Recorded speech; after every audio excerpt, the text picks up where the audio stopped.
In today's manhwa, we are greeted by a system window that notifies us that we are in a life simulator in which we need to use 10 low-class spirit stones with hundreds of attempts. The great randomness of life begins.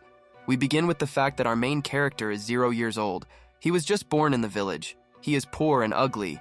He almost died of hunger. The main character turns 10 years old. At this age, the guy is unlucky to fall from a cliff, but is lucky in order to survive. He found a secret book about the martial art of fencing. Then we are notified that the guy is turning 20 years old. He is in a good mood because he has already accomplished many great feats and decided to go on a long voyage. However, we don't move forward after this loser just got lucky in life. In the same 20 years, a huge meteorite falls on him. What a failure. Immediately after this incident, we observe a man dressed in a beautiful robe in shades of blue. This man at this moment furiously hits the table.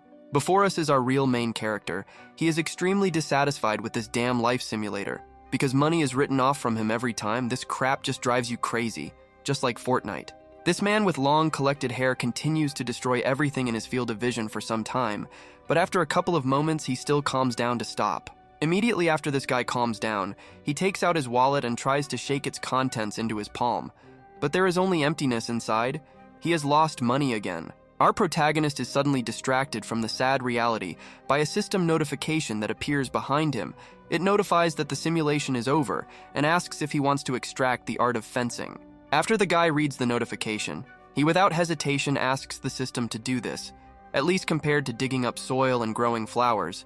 This is not bad. Next, we watch as our main character was given the most crappy and useless abilities over and over again, one of which was appraising antique items for old people. But our main character was more unlucky than anyone could have thought, because in addition to appreciating boring things, he also had the ability to plow the ground to plant vegetables. Apparently, the universe was hinting to this guy to be a botanist, because previously he also had a skill that allowed him to plant plants.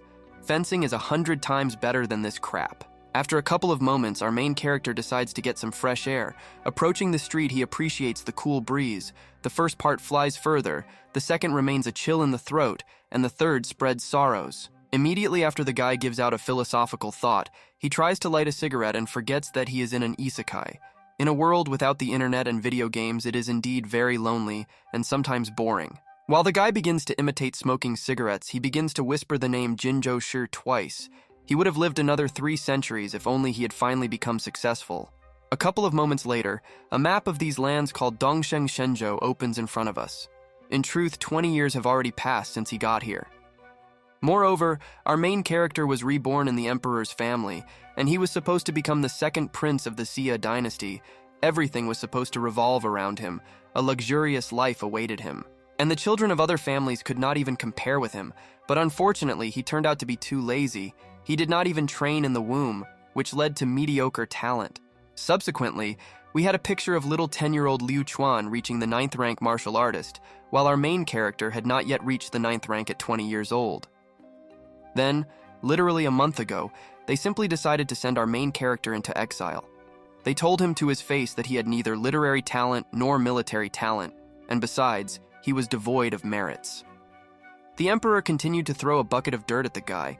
He directly told him that the only thing he has is the title of Prince Yun, but in reality, he is just mediocrity with the title. The emperor continued by telling the guy that he decided that he needed to become related to someone. In response to this, our main character pointed his finger at the emperor and called himself a wonderful man who is against being married. But the opinion of our main character, even though the prince was of little interest to anyone, because he was nothing more than garbage, the blade at his throat in the very next second made him understand this as clearly as possible. But this emperor still decided to give our main character a chance to answer differently, because a dozen more concubines entered the imperial harem, so it wouldn't be difficult to get a couple. They continued to hold a sharp blade at the throat of the mediocre prince, but with tears in his eyes he declared that he would not interfere with them and would just go. He asked if it was possible to do this. Immediately after this, the course of events is interrupted, and we watch the cavalry rushing somewhere on war horses. The guy was sent with a convoy of 3,000 bodyguards to become related in Kunlun. Moving closer to the cart in which our main character was sitting, one could easily understand that, judging by his face, he didn't like all this, because he just wanted to play Genshin Impact further. Next, we return to the very moment from which we were leaving, that's all. The guy can no longer count on either his father or Jinjo Shi. Since this happened, he needs to come to terms. The guy was already imagining how he, as a Sigma, would be surrounded by the most beautiful waifus. He hoped that these Kunlun maidens would be like that, and perhaps she would agree for him to have 180 concubines. The wet dreams of our main character alone with himself are interrupted when suddenly the door to the room in which he is located is unexpectedly opened by some girl. The girl we see in front of us is called Wu Shuang. She is the maid of our main character, the leader of a 3,000 army of bodyguards who is responsible for keeping an eye on him. As soon as the girl informed her master that people from Kunlun had arrived with bad intentions, these same people themselves entered their home and asked the guy if he was Prince Yun. Further approaching our main character, this man with long hair informs him that for the sake of such an occasion of the arrival of the emperor's son, he looked through ancient literature, and this has not happened for 8,000 years. Meanwhile, Prince Yun, who stood contentedly with a puzzled face, thought about food and wondered why this man was getting personal with him. He clearly didn't like what was happening. Prince Yun asks him who he is, and the man replies that he is Lu Ran, the 9th elder of the Sword Clan. He found out that the prince of the dynasty came here to marry their maiden, so he came. However, this senior did not finish there. He added that he also heard that Prince Yun did not succeed in either poetry or martial arts. 10 years later, he is still rank 9. Extending his hand to our main character, the elder asks the guy why, among so many princes, the emperor chose him. He asks with doubt whether he is worthy of being his relative. At this time, Prince Yun listens silently and thinks that in his past life he had neither money nor power, so he was used to being laughed at. But this man is already crossing the line. The guy collects his reserves of testosterone and pokes his finger in the elder's chest. He reports that all these lands belong to the royal family. Moreover, he is the second prince of this family, so he is undoubtedly worthy. Suddenly, the elder grabs our protagonist by the hand and confirms that all the lands really belong to the Jia Emperor, but Kunlun Mountain belongs to the Sword Clan. The elder continues telling Prince Yun that even if he is the son of the emperor and he wants to marry the next head of Kunlun, he must first ask permission from the 8,000 Sword Clan disciples. A dark aura begins to emanate from this elder in a dark robe. He reports that they will set up an arena at the foot of Kunlun Mountain. He asks if he dares to come there after that. This man adds that he shouldn't worry because he knows that he is only level 9, so he specially selects the 3 weakest students. 2 victories in 3 rounds will be enough. In response to this, the guy grins and repeats the words of the elder opposite him, that all lands belong to the emperor, but Kunlun Mountain belongs to the Sword Clan. He calls this a bold statement.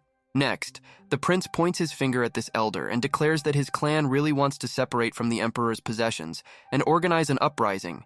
He continues the accusation. After he sadly hears accusations that he is going to shoot his army with a Kunlun arrow from the face of the earth, with his mouth wide open, he says that this is all nonsense. But he didn't say that. This man continues to make excuses by saying that the Z dynasty appeared 500 years ago, and the Kunlun Sword Clan 800 years ago. Then the emperor issued a decree that this mountain belongs to the Sword Clan. Hearing this, our main character, closing his eyes, replied that this was well said. He added asking how it was possible, the seizure of the lands of the Jia dynasty by decree of the Jia dynasty, because this cannot happen. Meanwhile, our main character continues to speak in the language of facts. He says that his clan is just the remnants of the previous dynasty. He says this with a manic smile. This elder's hand begins to shake. He begins to stutter and asks the guy not to say nonsense because this is a lie. He also continues to say that if the prince does not dare to appear in the arena tomorrow. However, he does not finish his sentence and instead turns around and leaves like a loser. Walking away, he tells Prince Yun that he has said everything, so he leaves. Our main character and his maid are left alone. After a moment, his maid looks at him and sighing tells her master that he must appear in the arena tomorrow. The maid continues saying that she knows that he is only the 9th rank, but this marriage is the will of his highness, and he, being a prince, simply cannot disobey him and be unauthorized.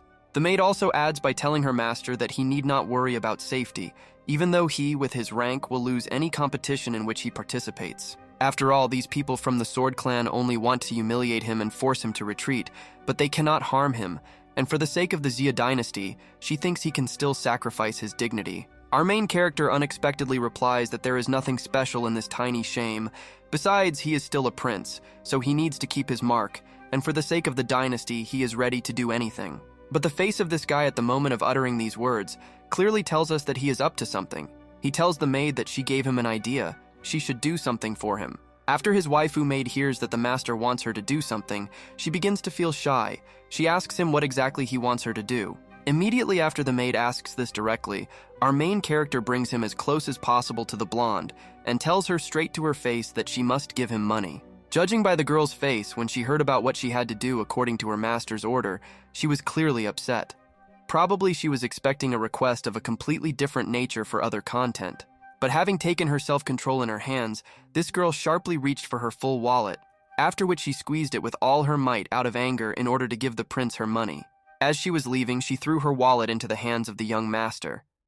As she was leaving, she said that there were 20 mid-level spirit stones, all for him. She had previously heard that Prince Yun was greedy for money, but now she was convinced. She said that his reputation was deserved, however, since she gave him money. When he goes to the mountain, he must behave well. He must remember who he is, and even if he loses, he must lose fairly. Before leaving completely, this girl continues the conversation, telling the guy that he shouldn't spoil the reputation of His Highness. Besides, it's time for him to get ready, because he needs to leave in half an hour. Once again, turning to our main character for greater persuasiveness, she decides to remind the guy that if he cannot get married, then his fate will become unenviable when he returns. After this girl finally says all this, she leaves the room where our main character is, saying that this is all she wanted to tell him. She leaves. Meanwhile, our main character, left alone, mysteriously looking at the bag of money in his hand, he wonders whether he should donate or not. This question torments him. The struggle inside this gambler continues. He asks himself not to take it into his head, because in life the main thing is to take risks. He will take risks, and from a bicycle he will make a motorcycle. Everything should work out. Next, a notification that is already familiar to us appears in front of us that the life simulator already requires 20 spirit stones of the lower spirit. He already has 101 attempts, counting the very first at the beginning of the Manhwa. A process that is already familiar to us begins. Life begins at 0 years old. He is born into a family of poets, which is why he was brought up with real art. Even at 0 years old, he makes a reference to a famous statue. When this guy turns 5 years old, thanks to the fact that he grew up in art, he begins to learn to draw, how talented he is at it. A little more and he can make fan art of characters from Genshin Impact. This guy turns 20 years old. In the last attempt, the guy already died, but this time he achieved mastery because he is a master of his craft. He is trying to surpass Van Gogh and Da Vinci and the Ninja Turtles. Alas, our protagonist's record was not much broken, because in this life simulator he died at the age of 21. While he was creating a masterpiece, his brain exploded, and he ended up in the endless cycle of Giorno Giovanna. At this point, the course of events stopped, and we are transported to the snowy distances. We watch as our main character, sitting on a horse behind his maid, heads to the arena, sobbing along the way. He wonders how he can be brave, because 20 stones of the middle class is too little, and it turns out it wasn't worth it at all. The guy turns red like a tomato. After a couple of moments, our protagonist's maid, turning back, tells Prince Yun that his snot is flowing on her, and she also asks him to remove his hand, which is making it difficult for her to breathe. After literally a few more 100 meters, these two finally reach their destination. The girl for some reason is surprised and tells her master behind that they have arrived. Turning back, she sees, instead of the snotty prince whom she saw a couple of minutes ago, a real gig child who never interrupted his mewing session. She was surprised by the quick change of emotions. After our main character enters the territory where that same arena will be held, the enthusiastic crowd wonders if this is the same prince of the Xia dynasty who wants to marry his elder sister. The guy is a real gigachad who does not interrupt his mewing. Cupid's arrows pierce the beautiful waifus around him. They cannot resist the beauty of our main character's idol. A couple of moments later, the same elder who appointed this arena appears in the crowd. He looks in surprise at our main character entering the city. He is surprised that he really showed up. Stroking his beard, the elder must admit that this guy in front of him is exceptionally handsome. If he also had such a handsome face, he would have been married a long time ago. After a couple of moments, some beauty appears in the frame, who also notices the incomparable appearance of our main character, and his manners are excellent. It is rare to find such an aristocrat. However, the drunk who stands next to her does not share her opinion. He wonders who needs beauty anyway, because he is just trash. How can he be worthy to marry the next head of the clan? This beauty responds to this alcoholic that this marriage is just a game between the elder and the emperor, and they are here to protect this young man. Otherwise, they just need to wait and see. This girl, simply with huge eyes, continues to say that whoever was not just a pawn before becoming a king also dares to speak as if he had already become the king of this world. After a couple of moments, we say goodbye to Prince Yun, who is approached by the same elder in black who started this whole party. He is trying to start holding that very arena organized by him. But before he even has time to start saying anything, our main character rushes past him at incredible speed and a moment later ends up magically behind him. The guy didn't just run past this elder. At that moment, thanks to an unknown technique, this guy soared into the air and thus flew past the elder so quickly. A couple of moments after this guy lands on the ground in the most epic way possible. He is surrounded by a powerful aura, pointing his finger to the side. He asks the crowd who wants to fight first. This elder clearly didn't like the scene played by our main character. Turning around and looking at him, he bares his teeth because this guy has the skill of a noob in the League of Legends, and there's too much pathos. A couple of moments later, this elder addresses himself somewhere in the crowd, calling the name Liu Ruosong, and announces to him that His Highness the Prince is already here. So why then is he not in the arena yet? As soon as the elder called today's rival his main character, a guy flew out of the crowd and did a triple somersault in the air before landing on the ground. Having done about 3 more somersaults in flight, this guy lands in the most pretentious manner right in front of our main character. While standing with his back to him, he is also holding a katana in his hands. Landing and turning to face Prince Yun, this guy points his finger at himself and declares that he is here, and they can begin the first round of confrontation between the two of them. After this guy appears in the crowd, discussions begin. One of the residents says that this is Brother Liu. This can't be because Yun Wang is trash with the 9th rank and they put a bet against him. While the crowd continues to discuss the rival of our protagonist, the elder attracts attention and says that there were many reasons for organizing the competition, but there is no need to go into details. In general, the elder is not against marriage, but since ancient times everything related to marriage has been taken very seriously, and the bride and groom must be young and talented, and Yun Wan is still rank 9. The elder continues by saying that based on all this tournament will not be competitive in cultivation, but it will only be in fencing. If the prince wins 2 rounds out of 3, he will be able to appear again. Listening to all this, our main character decides to try his best. This is all nothing more than an attempt to humiliate him, to force him to retreat from his plans, which is not considered a direct refusal. Left alone with his thoughts, our main character turns back to his rival. He is sorry that he has already figured out their vile plan. It would be better if they gave him more stones because he was gone. But now everything will be different. Our main character raises his finger and points it at his opponent, demanding that he take out his sword and start a fencing competition. Meanwhile, the same drunk who is watching everything that is happening while continuing to drink asks the waifu with huge eyes whether this handsome rich brat will shed tears after defeat. In response to this, the girl replied that from what she saw, this guy is probably a very narcissistic young man. At this moment, she is wondering what could happen next in this arena. But after a couple of moments, this waifu says that even if he is beaten to death, the main thing is that such a person will keep his face until the last, so that while people around him are watching, he will not whine. Raising the scabbard of his katana, the prince's rival laughed and said that he was Liu Rong, and since he joined the clan, he had learned 13 martial techniques. After breaking through to the 7th rank, he learned the sword technique of 100 colors. This technique means that when he strikes, hundreds of flowers seem to bloom. The Consular Sword Clan has 8,000 students. It is divided into external and internal. It is considered the best in external. Having directly said that he is the best in the external composition of the clan, this guy in orange, raising his sword at our main character, tells him that he can cut down 10 like him without difficulty.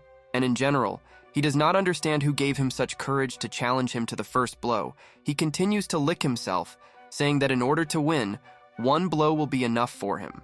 That is why the annoying rival of our main character puts his sword back and tells him that because he is much stronger and he only needs 1 blow, the prince should start. Our main character, in response to this application, has no objections.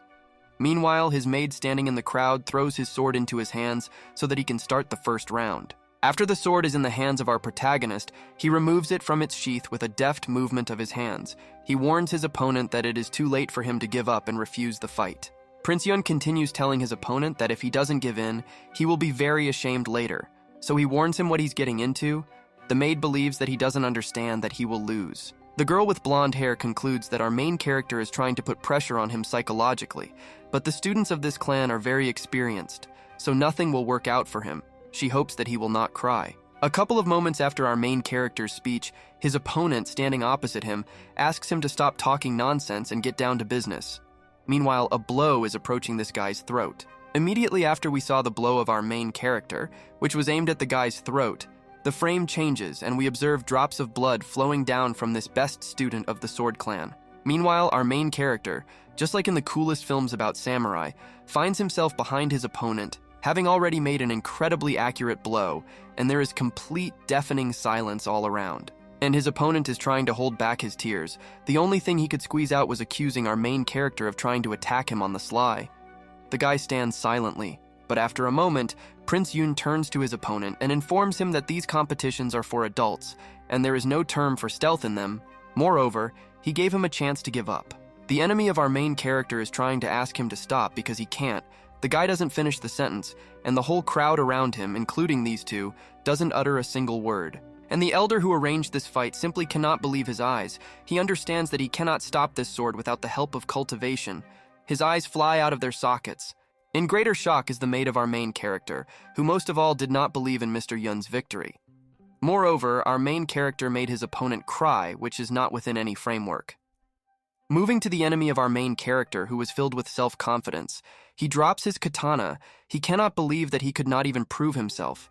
He does not understand how he lost so quickly. After a couple of moments, the evil faces of all those in this arena pop up in the head of this losing guy. He imagines how everyone is looking down on him and laughing at him. This guy is in real hysterics. He rubs his eyes and screams heart-rendingly that he is not trash. He tries to hold back the flow of tears from his eyes that do not stop from defeat. Immediately after this guy closes his eyes so that the huge stomping around does not see his tears. He tries to escape from this arena as quickly as possible to hide his shame. Meanwhile, Prince Yun looks at the elder. He declares that Elder Liu, while teaching his students, cannot only focus on the cultivation of martial art. It would not hurt for them to also monitor their psychological stability. As the young master's opponent continues to fall and cry, the young prince continues to say that this is how his students cry if they lose, and this makes everyone watching laugh. Meanwhile, the guy who received a crushing and shameful defeat instead of an easy victory raises his face and intends to remember the guy's last name in order to take revenge on him for this shame. However, our main character, standing in the center of the arena at this time, does not intend to stop his pressure at all. He points his sword at the crowd and asks loudly if there are anyone else who wants to fight him. The elder understands that he is simply in a terrible situation. He points to another of his students and, calling his name Ding Bo, tells him to go into the arena and teach our main character a lesson. The crowd is in disbelief. They know that Ding Bo is rank 6. Then Elder Liu will really lose face in front of the entire clan. Rank 6 compared to rank 10 is very powerful and dishonest. After a couple of moments, something strange happens. A student of the Sword Clan whose elder challenged him to a fight. Instead of taking out his sword, he ordered the servants to place 2 wooden chairs in the arena. Next, a student named Ding Bo sits on one of them opposite the prince and tells him the rules. Both chairs cannot be moved. The one whose sword will be knocked down first, or whoever leaves the chair first will lose. Judging by the face of our protagonist, in response to this announcement of the rules and this ridiculous method of battle, he is dissatisfied. He directly asks the Sword Clan disciple in front of him what he wants. Ding Bo is slightly surprised by such a sudden and scary question. He replies that if we talk about dreams, he wants to train hard in order to reach the first rank in 20 years and become a god in 40 years. But after a couple of moments, our main character interrupts this student and asks him not to say anything stupid. He asks him to think carefully, and you can't talk about this openly because he might get slammed. Our main character continues by saying that this is not worth talking about openly due to the fact that he could be killed before he achieves this. He begins to look around in search of something. A couple of moments after our main character finishes scanning the area, he addresses this guy in front of him as his bro and asks him if he wants to become a hermit. This guy was simply shocked after what our main character said. He even almost fell out of his chair, thereby losing this competition. He asked how he dares to laugh at the hermits. Ding Bo continued telling the guy, even though he is a prince, hermits exist and there are many of them, and even if he goes around every corner of the earth, mountain and sea, he still won't be able to find them. Next, this guy became very embarrassed because he began to think about women. And what he was now imagining in accordance with the relevant laws and regulations, this content cannot be displayed. A couple of moments later, the psychological attack of our main character was successful because a notification appeared in front of him, which notified him that the enemy's fortitude had dropped by 2 units. Prince Yun continued by saying that he was just joking, so he could ignore it. He continued by saying that with all due respect, a lot of things can be understood by a person's manner. Our main character continued looking at this guy with the eyes of a hunter. It seemed to him that the origin of the person opposite him was not very good. He asked him if this was true. Before hearing the answer, the prince asked him not to misunderstand him. It just seemed to him that they were the same. Dingbo saw such a statement because the guy opposite him was born with a powerful title. But Prince Yun did not let his opponent finish. He told him that the UN government thinks that he is the son of the emperor, with a huge amount of privileges. But the bitter reality is that this, alas, is not so. The guy began to bare his teeth and continue the heartbreaking story. He asked the Sword Clan student opposite him if he really thought that he was really happy, because this was really far from the case. The prince continued saying that he was just a 9th-rank trash. His father never loved him, his mother died during his birth, his abilities were minimal, and his siblings bullied him. Yun continued saying that they humiliated him, and even forced him to fight with dogs for food. As a child, he did not understand why he was offended and why other children had mothers, but he alone did not. Immediately after our main character finished his heartbreaking story, we saw in front of us Prince Yun himself shedding crocodile tears in JPG format. His opponent could not stand it and hit the table. After Dingbo furiously hit the table, he turned to Brother Luo and said that he really had no idea that he had such a life. He would never have guessed that he had such a childhood. Meanwhile, the cunning Prince Yun continued to wipe his tears with a Gucci handkerchief. He said that was why he said that they were very similar to him, because the two of them had a very happy childhood. A couple of moments after our main character found a way to break the heart of his opponent with his heartbreaking stories, he extended his hand to him for a handshake. This guy couldn't resist because he was completely saturated with the sad story of our main character. He immediately extended his hand to our main character in response. He completely forgot about the competition. But after Dingbo shook the hand of our main character, an impulse suddenly occurred in his head. He finally understood what had just happened. He could not believe that he had been tricked like that. Further, watching these two, we saw that this guy, while shaking hands with our main character, involuntarily got up from the chair he was sitting on, which means that he lost to the guy opposite. A couple of moments later, we see in front of us the leader of this clan, simpletons who are so easy to deceive.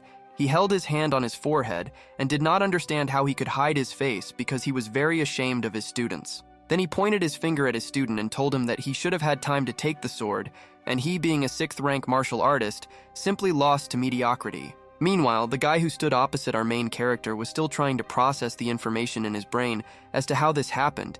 He was completely puzzled by how he lost this battle. Next, Prince Yun still put his hand on his opponent's shoulder and told him that he really cheated a little to win, but he still wants to make friends. Dingbo replied that everything was fair. After a couple of moments, this guy's face changed and he, moving away from sadness, told our main character that his methods of psychological attack are certainly impeccable and he masterfully uses them. Next, the two showed each other respect for each other. Dingbo admitted that in today's battle he lost and he admits it, so he will come to him in a few days to learn more about the methods. The crowd, looking at this guy's dignified behavior, believed that Brother Ding really deserves a place in the inner plane. He is not like a past disciple, because he keeps his face to the last like a Sigma. Meanwhile, our main character did not understand how they even dared to insult him with such little combat power. In a past life, he explored the entire internet up and down, and if he had, now he would put everyone in their place. After a couple of moments, we watch an enthusiastic waifu with huge eyes who is happy with what she sees. As they say, it's better to see once than to hear many times, because reputation can be deceiving. In response to this, the drunk who constantly hangs around with this girl commented with a pronounced form that there was nothing in it. Besides, he called her a 1,000-year-old woman with low social boundaries. Meanwhile, our main character apologized to the clan elder saying that he accidentally won. He pretended to be as provocative as possible in order to celebrate his victory. While in front of the elder, Prince Yun asked the elder if he was very angry. He was sorry that he could not understand how he felt. After all, he did not have such a humiliating life experience. But this man with long black hair, who was the elder of the clan, was not going to admit defeat. He pointed his finger at the guy and was going to have a one-on-one duel with him. But after a moment, the conversation between these two turned because suddenly a suspicious sound began to come from the main gate, to which everyone around decided to turn sharply to see what was the matter. After our protagonist's maid, Prince Yun and Elder Lu, saw what was coming out of the gate, they were all shocked and even somewhat discouraged. At the time when the frame moved to the very gate from which the strange noise came, we saw only a huge smokescreen of dense smoke through which absolutely nothing was visible. But after a couple of moments, the thick layer of smoke was torn apart by a huge, muscular, bearded man, armed with an axe, who was riding on a damn wolf like some kind of ancient hero. Prince Yun silently watched as the sworn enemies of the Xia dynasty, the Steppe Wolf clan, approached them, because everyone knew that His Highness the Prince came to Kunlun today to propose marriage. Therefore, the appearance of the sworn enemies of the dynasty was quite predictable. He concluded that they were trying to interfere with the ceremony, but now he has grown up, so now it is his turn to fight. A couple of moments after our main character decided to join the battle, he picked up some kind of talisman and wondered why his Imperial army was still not here to take the fight. After our main character called on his Imperial army, which was at his disposal, a huge number of soldiers on horseback came running and were ready to tear. A couple of moments after the Gigachad Prince Yun instantly quickly made all the decisions, he quoted the words of Confucius that one must accept all things as they are. Apparently, the girl did not have enough intelligence from the guy, and she did not understand why the guy said this at all. Yun continued saying that since their enemies came here, they are here and will build their graves. Then Prince Yun raised his hand high up and addressed his entire army as if they were brothers, telling them loudly that their time had come to face their sworn enemies in battle. But after a couple of moments, something interrupts our main character. The same waifu with huge eyes and her eternal six who suffer from alcoholism come onto the stage and rush after her. Even though we had no idea who they were, Elder Lu immediately recognized these two as Jaitai and Bai Hong. They were two active sword masters with high power. Turning around with his maid, our main character saw a crowd of Sword Clan students who all paid tribute to these two unexpectedly appearing persons. They greeted them. The guy told his maid that they say that in Kunlun, there are 10 famous swords, each of which is a divine weapon of SSS rank that has a spirit and is able to choose its owner. And at the moment, in front of us were Taisu and Bai Hong. These are two very famous sword masters. These two were not ordinary sword masters. They were among the top 10 sword masters of Kunlun Mountain. A couple of moments later, as danger continued to approach this place, this girl with big eyes began to summon her very divine weapon that chose her. The power of this swordmaster was truly impressive, because immediately after she summoned her divine weapon, a huge amount of powerful aura appeared around her, just like Goku. A couple of moments later, some dudes shouted to this swordmaster that it was forbidden to use weapons, much less divine weapons, in the domain of Kunlun, but she continued the call. But this girl was extremely serious. She warned everyone that if anyone moved now, this huge glacier would instantly take on a new color. Prince Yun, watching this, was very surprised that Taisu had such a high level of cultivation. He wondered if she could withstand her power of 250 tons of TNT. Watching what was happening, the guy did not understand why this powerful girl winked at him. He wondered if this beautiful woman was really the female version of the great commander Cao Cao. The guy also wondered if she liked men in general, but the guy quickly stopped thinking about it, because he hadn't gotten married yet. But he definitely gives this woman 9 points out of 10 possible. Meanwhile, apparently the head of the Steppe Wolf clan, after warning this girl, ordered his army to stop. He in turn also dismounted from his huge war wolf. Next, this leader of the main enemy clan of the dynasty walked through the gate alone.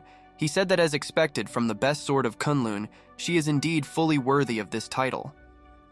Meanwhile, this head of the Steppe Wolf clan continued his movement into the city. He greeted Taisu and told her that she need not worry, because they did not come this long way to attack. Further, this big shot from the Steppe Wolf clan enthusiastically declared that he was the youngest son of the Uyghur Khan, Khan to Haimur. For convenience, he said that they could simply call him Haimur. But after our main character heard that this guy wants to be called Haimur, he could not contain his laughter. Pointing at him with his finger, he said that the name Black Mushroom is wonderful. In response to this, Haimur turned to our main character and asked him if he was the prince of the Xi dynasty, Yun Wang. Then Haimur stated that he had arrived here to get married in this place. The crowd that surrounded this entire performance immediately realized that these steppe wolves were trying to provoke our main character, using all available methods for this. Haimur, pointing at our main character, stated that he had no other requirements except one, which was that whoever Yun Wang wanted to marry, he would marry the one he wanted. However, our main character did not succumb to this pathetic attempt at provocation from this black mushroom.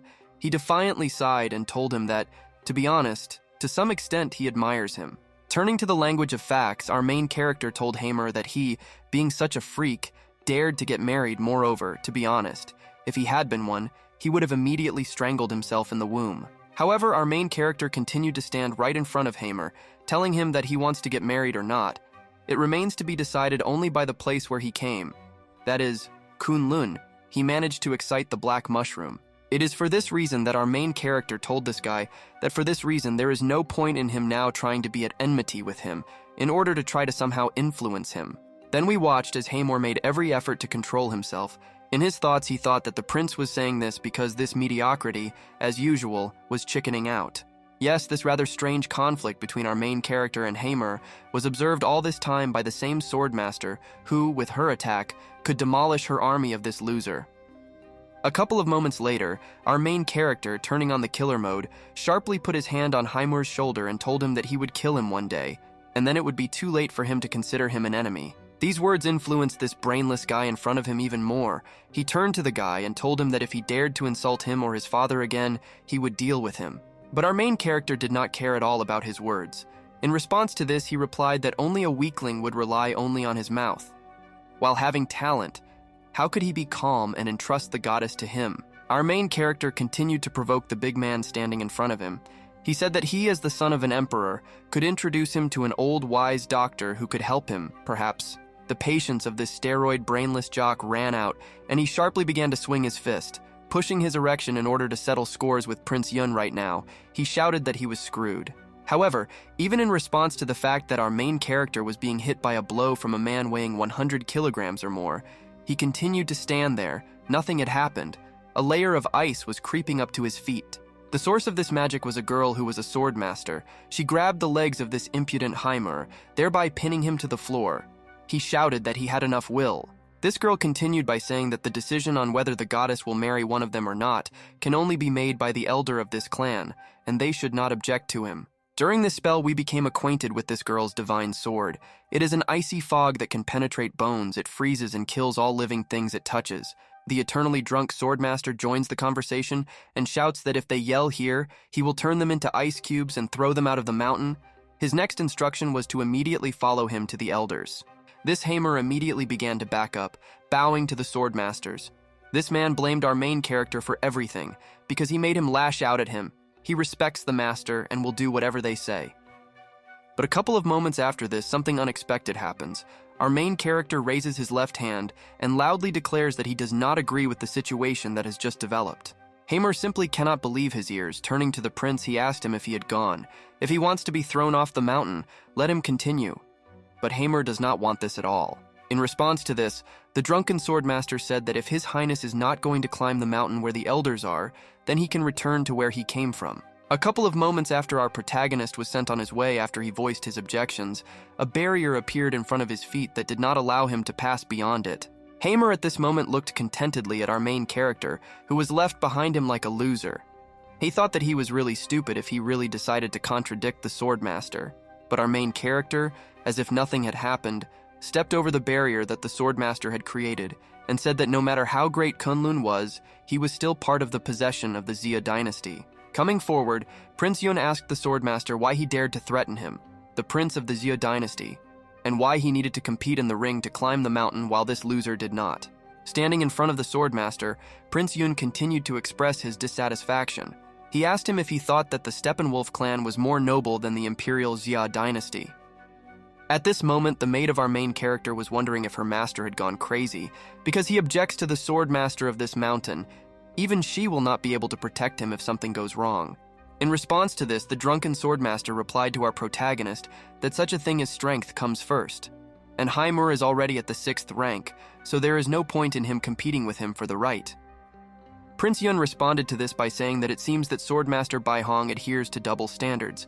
He added that his forces are enough to shed the blood of thousands of warriors of the Wolf clan while defending the borders of these lands. After hearing the statement of our protagonist, this drunken master was surprised. He told His Highness that he can eat anything, but he is forbidden to speak completely indiscriminately. However, the Gigachad continued to move closer and closer to the master, telling him that all this is nonsense, you can't eat just anything, since the food can be poisoned, and he says all this for his own good. The puzzled swordmaster looked questioningly at our protagonist. Being discouraged, he simply asked our protagonist what he was going to do right now. Prince Yun replies that he is not going to do anything. Although this savage Hamor and terribly ugly, he still knows how to fight, and in order to save time, this black mushroom can pay him.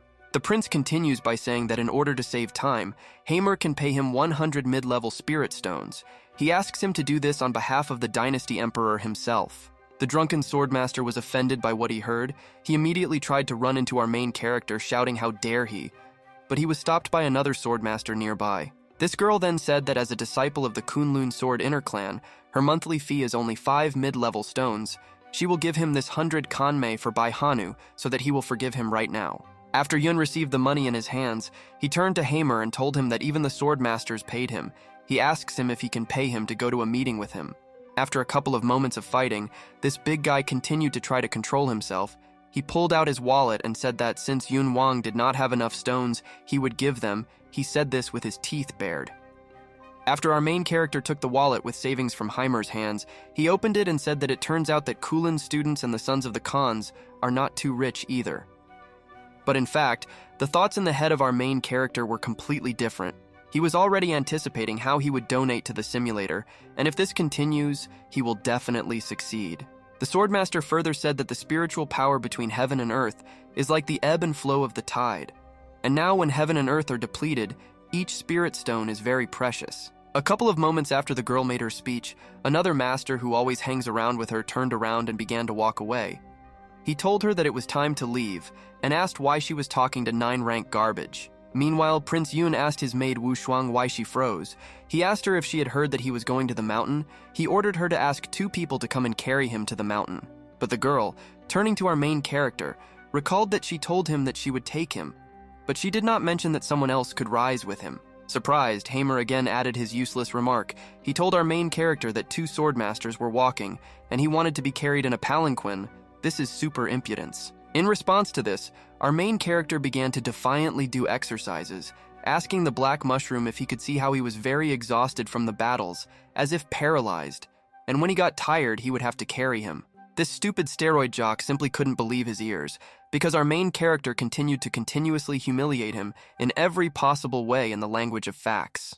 Meanwhile, the swordmaster with his hair tied up looked at our main character and thought that if this guy had not been a prince of the Jia dynasty, he would have finished her off first long ago. At this point, the course of events successfully ends, and we are transported to the top of Mount Kunlun where all the elders of this clan are located. Everyone really wanted to get to this mountain earlier. Next, we move inside this palace in which our main character is already looking at everything around him. He understands that in appearance and grandeur, this palace is not inferior to his father's palace, but on the contrary to his father's butler, it is inferior. A couple of moments later, 2 of the swordmasters bring one of the elders of this sword clan to the 2. Standing in front of Hamer, our main character tells them to make themselves at home. Hamer, in response to this, immediately says that he heard that the goddess Fuyao from Kunlun is beautiful and extremely talented. Moreover, she received a sword named Fuyao and became its master. Hearing this, the wise old man, who is one of the elders, responds by stroking his beard that he was the same person who taught this very goddess named Fuyao. Before us is this little Fuyao. At the age of 5, she began to train with the sword. At the age of 13, she received the 6th rank of martial artist, and after that, she received the Fuyao sword and became its owner. After this girl became the master of the sword that chose her, she was already 18 years old. She was already at the 2nd rank of cultivation. She could almost be called the best teacher of the new generation sword clan.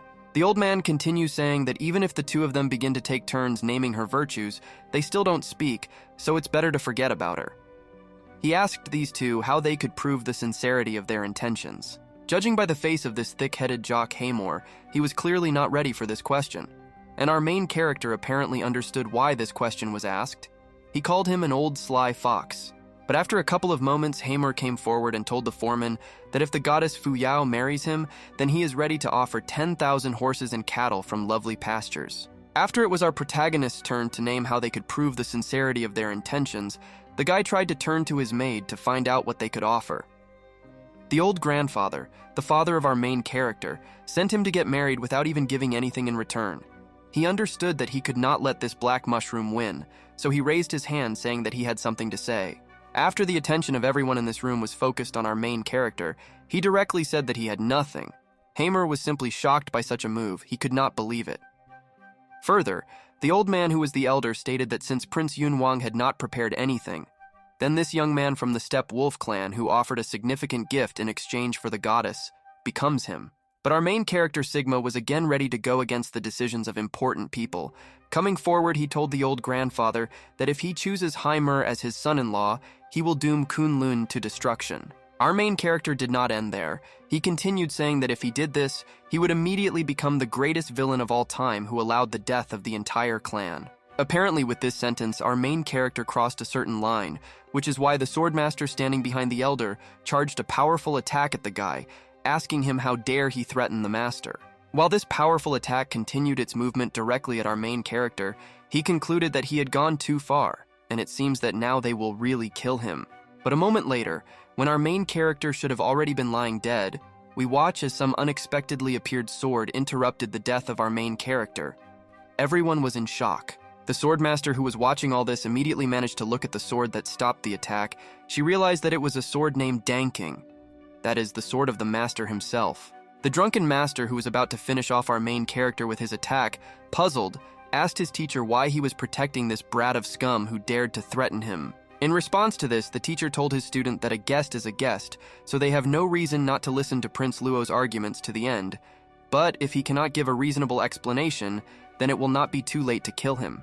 After hearing this, the maid of our protagonist was shocked, because His Majesty ordered her to follow the prince in order to find out the truth about Kunlun. She wondered why she should suffer from this. Meanwhile, Hamer looked contentedly at Prince Yun, because he was sure that this guy had just dug his own grave and nothing else could help him. Now he was confident in his marriage. Our main character, despite the fact that he recently almost died, remained calm. Showing 3 fingers, he said that he had as many as 3 reasons for Teacher Lin to change his mind and take him as his son-in-law.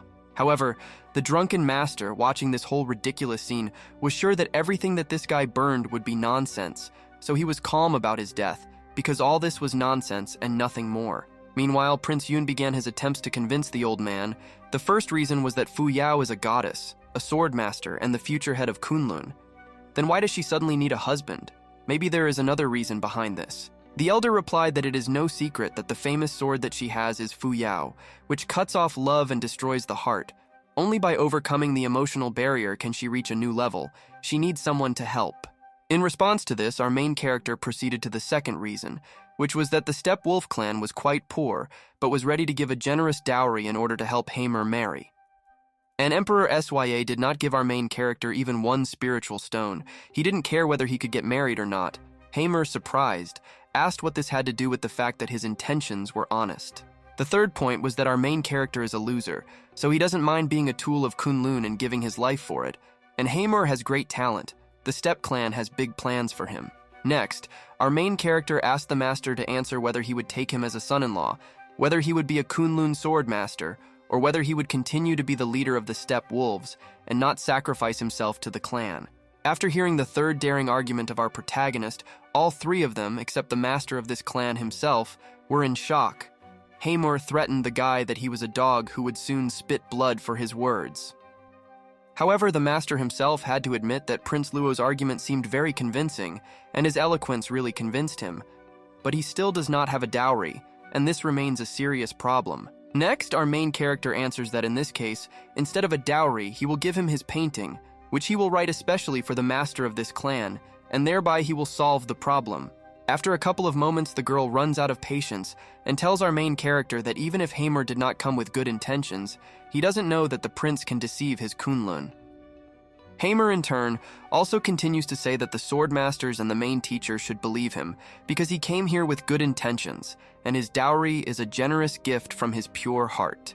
The Black Mushroom continues to tell the master of this clan that our main character is simply trying to deceive him and appear in his eyes as an angel without a dowry.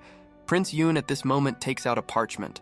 Then our main character, without stopping, takes out a brush with paint on it and immediately begins to paint the picture he promised. He wonders out loud how a sparrow can find out about a swan's feather. The guy continues to paint a picture as skillfully as possible. He has a skill thanks to his donation to the life simulator. All swords have their own characteristics, and when the teacher's sword is called painting, it means that he needs to play to the public. After a couple of moments, our main character finishes creating his work of art. In front of us is a picture painted by the prince himself called Spring and the thick grass of Kunlun. As one would expect, judging by the conclusion of our main character, this old man was completely delighted when he saw the picture. He noticed a large number of colors, neat strokes. It was a masterpiece. Despite the delight of the master of this clan, his disciple approaches him from behind and tells him that no matter how good the painting is, it is just a painting.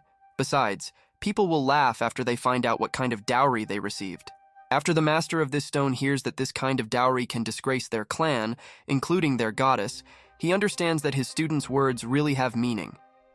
That is why literally a moment later, a powerful attack is again directed at our main character, which should finish him off as quickly as possible. Hamer is simply delighted with what is happening. This is even cooler than the new battle pass for Fortnite. He asks teacher Lin if he will finally refuse Prince Yan and kill him.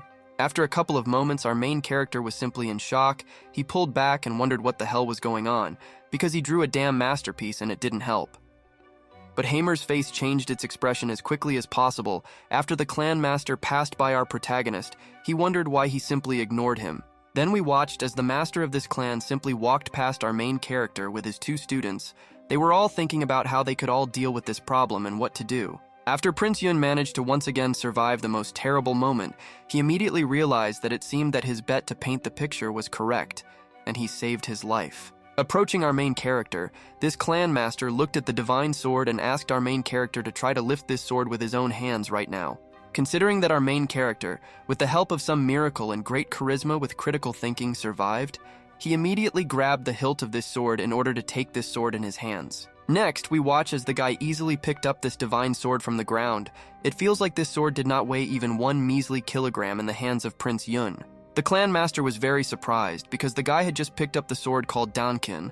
This is one of the most famous 10 swords in Kunlun, and he had just recognized the prince as his master. After this old man was convinced that this guy was indeed recognized as one of the great swords, he immediately invited this guy to be one of his disciples. Hearing the proposal of the old man opposite our main character, he was very surprised. He had a lot of questions. He asked the old man why this was needed and what benefit it would have. This proposal from the master to this scum seriously angered one of his students. He asked the main teacher what the hell, moreover. He was surprised that the guy was still dissatisfied with something. This drunken swordmaster convinced our main character that their master's desire to make someone an apprentice was a great honor and luck. The guy answered this guy that in this case he had lived his life in vain.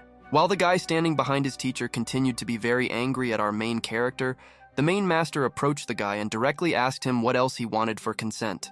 Awkwardly scratching his cheek, Prince Yun replied that the head teacher had misunderstood him. By his question, he meant what benefit would he have from becoming his personal student. In response to this, the main teacher replied that he accepts Prince Yun as a student out of love for his talent. But this, of course, only if voluntarily. In the end, he will not be forced to be nice. The old man continued his speech, narrowing his eyes a little. He said that Kunlun has a rule. None of their swords can fall into the wrong hands. He asked the guy if he understood what he was doing. In response to this question from the headmaster of this sword clan, our main character was clearly shocked and puzzled again. He again said that his name is Yun Wang. He is the prince of the Jia dynasty, and his father. However, the main teacher interrupted our main character by saying that he knows that in front of him is Luoji's second son. He should know his father better than him, because there are many pretty unmarried girls in Kulin. It is in this case that his father will only be glad after his son manages to have several more sons here with these beautiful waifus. The old man was clearly directly hinting to the guy. Prince Yun, having heard all this, asked the old man in front of him if he wanted to convince him in this way, because the fact that his sword itself flew to him was not his fault. And besides, this was too hasty a decision. The head of this clan continued saying that there is nothing wrong with this. After all, it is a divine sword that chooses its owner. Unlike him, he became the head of the school thanks to his victory in rock, paper, scissors. Standing in front of Prince Yun, the grandfather continued adding that his Kunlun clan is a noble and righteous clan, unlike these devilish sects, so they never kill innocent people. Next, the master of this clan asked the guy if he had thought about everything. In response to this, the guy bowed and said that his new student pays tribute to his teacher. From now on, he is a student of this master. Hearing that the prince finally became a student, the old man gave a big like just like you to this video and told him that he made the right choice and he is already satisfied with him as a teacher. But judging by the guy's face, he was still not completely delighted with everything that was happening. He suggested that his new teacher first talk about their business, which is where it all began. The old man immediately realized that we were talking about our main character becoming his son-in-law, despite the fact that he, as a mentor, chooses a groom for Fu Yao. In such matters, his opinion actually does not matter much. In response to this, our main character replied that until now he thought that he was the most arrogant in the world, but he did not expect that he was not inferior to him, because his teacher was an impeccable freeloader. The old man grinned. Hamer at that moment was amazed by what was happening. He wondered how he could say that this was all unfair, because no one in the world could compare with his gift from the clan. In response to the indignation of this thick-headed jock, the old man smiled and asked him not to worry because he accepted the gift, and from this day on he will be a student of the Kunlun external valve. Hamer answered his new master that this gift was not for joining his clan, but for marrying a goddess, and asked how he would explain all this to his father who sent him here. In response to this, Starkey approached the guy and said that he and Luo Chuan were now both his students, as they say. Proximity to water does not mean that they have already drunk it, and how to get agreements is no longer his business. The old man even added that he still believed in him. In response to all this, Hamer was very happy and thanked his teacher Lin for giving them the opportunity. It was Hamer who was completely confident in his abilities. He was sure that the goddess could not choose this 9-ranked one. In the end, she would still choose him. And Prince Yun understood that this thug had minimal IQ. A couple of moments after this crowd dealt with the 2 new students of the master, the 2 sword masters began to leave. He announced that on the day of luck, according to the horoscope, they would hold an acceptance ceremony as students. Hamer pointed his finger at himself contentedly and told our main character not to relax because undoubtedly he would be the only winner. The guy was already tired of listening to him. A couple of moments later, our main character approached his maid, calling her his general, and told her that they could leave. His maid clearly wanted to tell him something. But after our main character asked this girl what she wanted, she turned around and said that it was okay. The guy looking after her understood that there was definitely something wrong with her. On this note, the course of events ends and we continue. When the course of events moves to the courtyard, it is under strict guard by the army of the Xia dynasty, of which Yun is the prince. Then we watch with our main character himself, who, looking at everything around him, understands that it was not in vain that he became a student of this master, because the conditions in this palace are truly luxurious. Meanwhile, the guy's gaze fell on the huge bag of spiritual stones that he was holding in his hand. He really hoped that this time he would have a good fate, and he would knock out the imbue. Finally, a system window with a life simulator, already familiar to us, opens in front of us. The guy has already made 102 attempts, and one attempt costs as much as 100 average spirit stones. Everything begins as usual. The procedure of a life simulator, a 0-year-old baby is born again. This time he is from a farming family and endowed with an unusual talent from his very birth. And when this little young talent turns 5 years old, he easily masters the lightning technique. His whole family is certainly proud of his incredible abilities at a young age. But when this guy turns 15, everything again as usual doesn't go according to plan. At his damn 15th birthday, he is betrayed by his own fiancée. He hardly does any leveling and almost becomes disabled. When that previously cool and potentially great warrior reaches 20 years of age, he competes with wild dogs for food. But this does not end well at all, because the guy dies of rabies. Watching the outcome of another life simulator game for 100 spirit stones, this guy is just terribly angry. Because his character died of rabies, he blames the damn system that set it up. The system notifies that the simulation is over. He is asked if he wants to extract the 30 lightning strike skill. The reminder says that this system is honest and fair, and they are not deceiving anyone. But the system doesn't shut up about this. It tells our main character that the reason for his bad luck lies only in himself. The guy calls the system a dog that even dared to communicate with him. The guy continues to insult the system, which once again merged the character from his simulation. He also reminded her that he had just donated 100 spirit stones to her. The power engulfs the guy. After a couple of moments, our main character turns to the door because he hears someone loudly shouting to get out of the road as quickly as possible. He looks at the door in puzzlement. Immediately after the guy peers into this door, it suddenly explodes and the explosion reaches a huge size. Because of the smoke from the explosion, not a damn thing is visible and nothing is clear. The door to the chambers of our main hero is blown to pieces, and guards fly towards our main hero, who most likely could not cope with the threat that took out this door without much difficulty. Before us, finally, is the same Jing Fuyao who tried to get the hand and heart of our main character, and that brainless steroid jock. The girl asks our Prince Yun if he is Lo Chun. Meanwhile, this girl continues to move closer and closer to the guy. Looking closer at him, she realizes that most likely in front of her is really the one she was looking for. The guy is surprised. Using critical thinking, even having never seen her, the guy understands that in front of him is the same Jing Fuyao. In the blink of an eye, she threw aside 4 of his warriors. It's not just because she has the 2nd rank. Looking into the eyes of the girl who had just suddenly burst into his chambers through his security, the guy understands that most likely she came to beat him for his stupidity. Our main character also suggests that this girl could have come to put him in his place after all.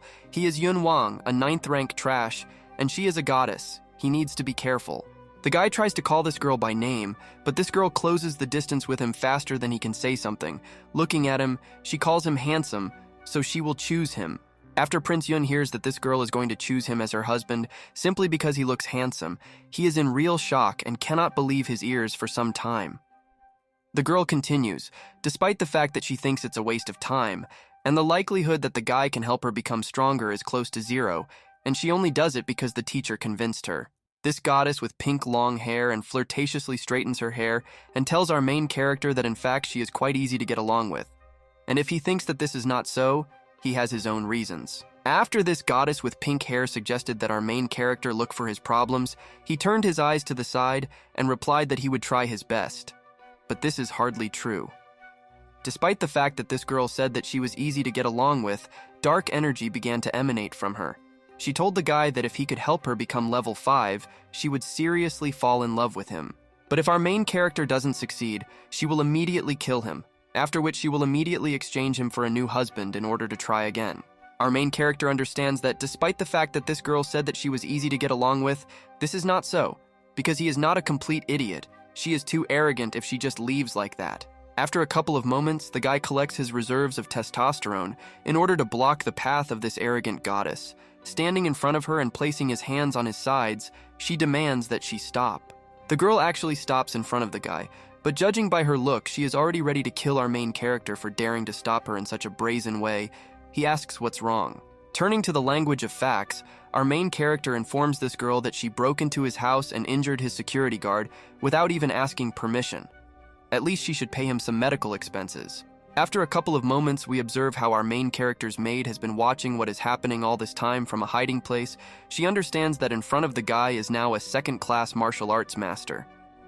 In response to the fact that our main character quite seriously demanded compensation from this girl, she only began to charge her attack, asking the guy if he could at least cope with this. A couple of moments later, some very powerful magical projectiles that were ready to kill him once again flew at our main character. The guy understood that he was in a difficult situation, but by some miracle, our main character manages to jump to a safe distance while dodging the goddess's attack, thereby avoiding a serious, possibly fatal blow at the last moment. After the guy dodges this attack, he turns away from it because everyone is a tough guy despite the explosion. He also concludes that if he dodges a little slower, he will die. Meanwhile, the girl our main character tried to marry continues to advance towards him, charging another attack. She asks him if he still needs compensation. After the guy saw what this girl was capable of, he immediately replied to this girl that the request had been exhausted, and he no longer needed her to compensate him for medical expenses. Our main character was not such a loser in this battle, which is why he caught the moment to carry out a retaliatory attack by throwing his sword at this impudent, narcissistic goddess. But after a couple of moments, we watch as this girl with pink hair easily stopped this sword flying straight at her. She could not notice that this guy had clearly crossed the boundaries of what was permitted. Throwing a wallet at our main character, this girl told him that he must understand that no matter how strong the 9th ranks are, they are the 9th ranks, and the owner of a gang of beggars is just a beggar. Walking away, this girl told our main character that he needs to work much harder, or the next time he throws his sword, his father will come here to take the sword and his remains. Looking in the wake of this witch, our main character understood that this was a real she-devil. He patiently waited until this king would take him into his hands and would not allow her to have her own team. A couple of moments later, the same teacher who took him to study appears behind our main character. He realizes that he clearly said too much about this girl and abruptly shuts his mouth. Next, the new master of our main character tells him that this girl knocked out as many as 8,000 people, but he was the first who asked her to pay for it and received money for it, and not blows. Our main character began to narrate this grandfather by saying that if such a worthy person like him leaves, then no one will provide for him in the future. He also believes that he will not even have a coffin when he dies. A couple of moments after this old man endured all the words that hurt his grandfather, he could not help but tell our main hero, Prince Yun, that he really had a poisonous mouth. Next, the old man told our main character not to even dare to talk about the fact that he didn't help him at all, because in fact, the teacher wouldn't help him in any way, because he had already given him the biggest trump card. After a couple of moments, our main character realized that the old man was talking about the divine sword in his hands. he realized that this sword endows him with many different abilities of various types. Finding himself surrounded by illusions, our main character saw his teacher, who explained to his student that his danking sword can turn his thoughts into illusions thanks to a special ability. Our main character looks at a huge projection of a book, just like Ryan Gosling in the movie Blade Runner 2049. He was told that as long as his imagination is rich enough, his strength will definitely exceed expectations. Further, our main character began to slowly understand that the ability of the sword, which now belongs to him, is like a mirror flower and a water moon. Nevertheless, this place can be given the shape he wants. A couple of moments after the young master realized that he could create a harem for himself from any waifu that his imagination was capable of, he immediately began this wonderful idea. After a couple of seconds, the old man in the sky became very embarrassed, but after a couple of moments, he admitted that the danking sword was originally used in the same way as his boyfriend now, and used it to create an imaginary harem. The old man continued to watch how our main character used his dirty imagination in various ways to bring this to life. The old man at this moment was angry and regretted that he had given him this sword. But after a couple of moments, our main character still leaves his dirty palace of the mind and approaches his maid. His hands are shaking. He offers her some strange proposal. But after the girl hears some strange proposal from our main character, who is walking on thin ice judging by her reaction, she refuses and does not particularly explain this moment. Next, our main character begins to think. He once again understands that this old man really doesn't let anyone finish his dream. All this coincided with reality.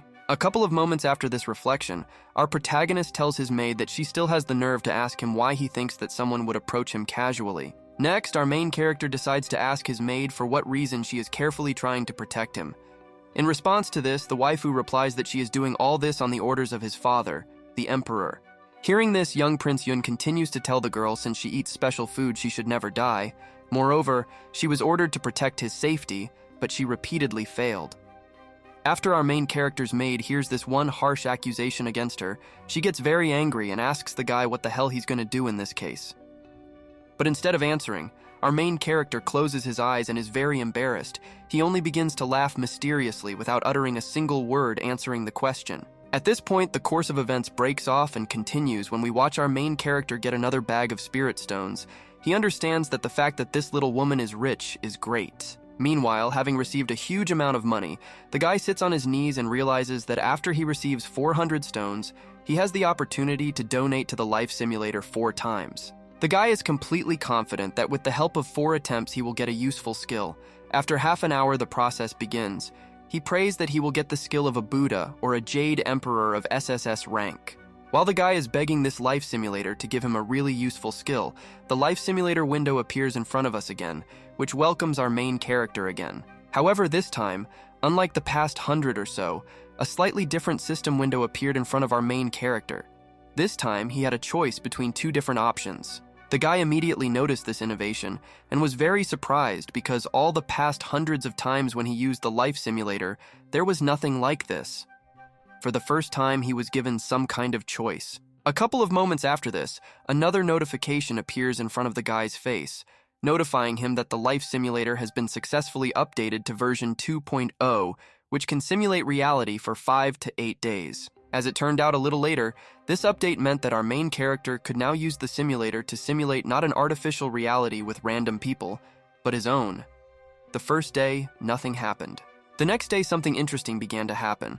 Our main character wandered around the clan in which he remained, and after he found out who he was, he managed to win the hostility of the same sect. On the 3rd day of reality emulation, but this time our own hero, young Prince Yun, becomes bored, and in order to overcome his boredom, he tries to cultivate and strives for growth. Next, we are transported to the next day of emulation. Our main character continues his cultivation attempts in order to become stronger, but judging by his appearance, he is not particularly keen on it, but he is trying. A short time later, our main character realizes that his worthy king Xiaoyang has been very boring for the past few days. He wonders if he really has nothing interesting for him. On the 5th day of the life simulation of our main character, he stops his attempts to cultivate and simply begins to be idle, or to be more precise, he begins to try to play games with his maid. While our main character continues to watch the simulation of his own life in the life simulator, he raises his fists and shouts that he definitely likes this. He asks the system to continue. But that same evening, when our main character was trying to play games with his sword with his maid, when he went to bed, a dark shadow flashed past, and he received a fatal slap in the chest with a palm. After the death of our main character in the simulation of his own life, the result of this simulation will appear. At the end of this 5-day simulation, our main protagonist lived a short life without interest and inexplicably died. The system displayed another notification in front of our main character after the results. It said that from this simulation, you can extract options for experience and survival for 1 and 5 days, or without increasing. After our main character read the results of the simulation of his real life and options for extracting experience from there, he wondered whether he would seriously die in 5 days and everything would happen again. Next, our main character connected his 200 IQ to thinking and began to think about who is going to kill him in his chambers. He understands that there is no reason for killing him. He is at a loss. But after a couple of moments, the only option that can be real comes to the head of our main character. He understands that his murder after 5 days can only be connected with the goddess. Prince Yun also wonders if, according to the simulator's path, he can avoid the assassination attempt if he does not try to impale his maid with his sword. But he understands that he still needs a master to protect him. At this point, while our main character continues to think about how he can avoid his own death, the course of events ends and we continue when he is transported to high snow-capped mountains. A couple of moments later, we see the master of our main character who comes to his friend. He tells him that he has not seen him for 20 years. He asks him why he is so old. Our protagonist's old master's comrade continues to say that the old man is a land fairy who is less than 200 years old, in which case, how can he be approaching his birthday? In response to this remark, the head of the mountain clan of the sword only waves his hand and replies that people die sooner or later anyway. In this case, he sees no point in making unnecessary noise. Suddenly, this man, to whom the master of our main character came, abruptly gets up from his place and, with an obvious aggressive attitude, asks this grandfather who the hell did this. He demands an answer. In response to this, the old man replies that naturally the head of the sword sect will do what is required, and Uncle Shi has placed the heavy responsibility for Kunlun's inheritance on his shoulders, so he asks to leave the others alone. This man with gray hair continues to approach the elder of the sword clan. He continues to hold the weapon behind him and tells the old man to forget about it, because he will not ask him to tell him what he is doing. Our main character's master continues to say that this time he came to visit his uncle, because the spring-autumn sorrow is approaching, and Ling Xiao's life is just around the corner. He hopes that he will succeed. Grandfather continues saying that he originally wanted to pass it on, but today he received a new disciple who is shameless in nature. And similar to him, he attracted the famous archer Danking, and he recognized him. Moreover, the rarest thing is that this guy has a very low level. He is still a waste of time, 9th rank. He has never practiced various exercises. The old man or master of our protagonist continues to say that this is why he decided to use his skills and again accept a new student. And if he is lucky, maybe he will be able to directly create a new god of the earth for him. Listening to this nonsense from the master of our main character, another slightly less elderly man replies that in this case, when he told everything clearly, he can follow him, and there are no more problems. An old man with a long gray beard thanks this man for his kindness, and before following him as first asked, he simply watches where he is going. At this point, the course of events ends and we move back to our main character. In addition to searching for a master who will protect him, he also needs to become stronger. According to this plan, only a miracle can save his life. After a couple of moments, our protagonist is abruptly interrupted from his thoughts as his stunning waifu maid appears behind him and tells His Highness that it is time to wash up. The guy, without further words or body movements, goes to his maid in order to use the water that she brought to wash himself. He informs his maid that now he is a student of the master and he needs to have a good relationship here. This maid of our main character, Shuang, is not at all stupid. She immediately understands that our main character will ask her for money again, which is why, getting angry, she immediately asks the guy how much money he needs. The guy tells the girl that he needs 1,000 pieces of medium-grade soul stones. The maid replies that this is impossible. Who does he take her for? Because the monthly payment for the sword sect is only 5 spiritual stones. This girl continues to tell our main character if he is really crazy, because the most she can give him at one time is 500 soul stones at a time. He must do one thing in return. Meanwhile, the guy agrees for his maid to give him 500 soul stones. He doesn't show it, but in fact, inside he is terribly happy that his maid is a very rich Sigma mommy. Our main character continues, pretending to be serious, saying that this is still a small amount of savings, so it is important for him to replenish it himself.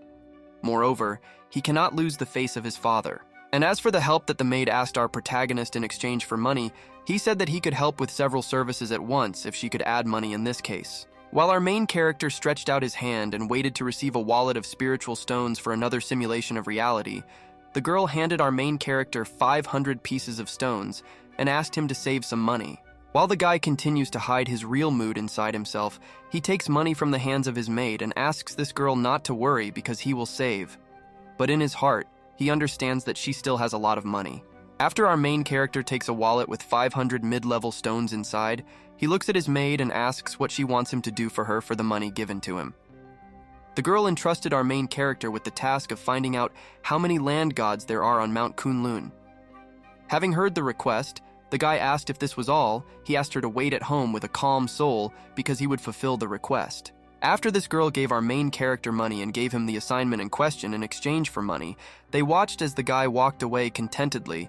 It seemed to her that he was an unreliable person. At this point, the course of events is interrupted and continues when our main character and I move into the snowy forests and the snowy mountains. He, standing in the middle of a field, shouts to someone to come out. But in response to our main character's cry for someone to come out of hiding, he is answered only by complete silence and a snowstorm, as if there are no living creatures around at all except himself. But the guy's face at this moment is extremely calm. He begins to shake his head from side to side with his eyes closed and convince someone that a worthy prince cannot be fooled like that. While the guy continues to say that his master could not help but send someone for him to accompany him, a man actually appears behind him after Yun reports that there is no one here. After our main character's guesses are confirmed, he looks at the guy with a satisfied face and asks the man what his name is. He is glad that there is a good guy in front of him, and he guessed that he is being accompanied. Next, the spitting image of Aizen from the anime Bleach answers our main character that his name is Shu Changqing. At this moment, he looks as epic as possible because the wind blows his hair just like in the films. But after our main character hears this name, we understand that judging by his physiognomy, he is not able to understand this name. His interlocutor, seeing his grimace, also understands this immediately. However, Aizen does not pay attention to this and returns back to the matter. He tells our main character that he called so diligently. Now he is here and asks him what is the matter. In response to this, our main character approaches this mysterious man and tells him that he must know who he is. And he also wants to know where the goddess Fuyao, his fiancée, lives. After a couple of moments, without further questions, this mysterious man pointed his finger to our main character to the side and said that after walking forward 2 miles from them, there was a small hill. The guy behind was glad for the information. The man continued to explain in every possible way how to get to the place where the goddess lives, but as soon as this guy looked at our main character, he was puzzled and surprised to see him. At this point, the course of events breaks off and we continue when we, together with Prince Yun, move to a location called the Golden Shake Mansion.